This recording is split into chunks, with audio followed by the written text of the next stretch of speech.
Hello दोस्तों, राम राम, नमस्कार और सब कच्छ गुजरात चैनल पे आपका हार्दिक स्वागत है एक और वीडियो के साथ। इस घोड़ी की बात करें तो इस घोड़ी का नाम है सोमल फ्रॉम चौबारी कच्छ। ऑनर है महादेवा भाई आहिर। और सवार की बात करें तो मुकेश भाई आहिर।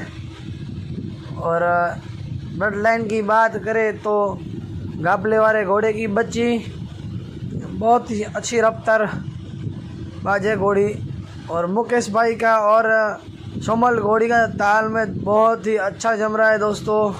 आने वाली रेस में भी ये घोड़ी पार्टिसिपेट करेगी और आगे का आपको अपडेट दिया जाएगा मेरे यूट्यूब चैनल से।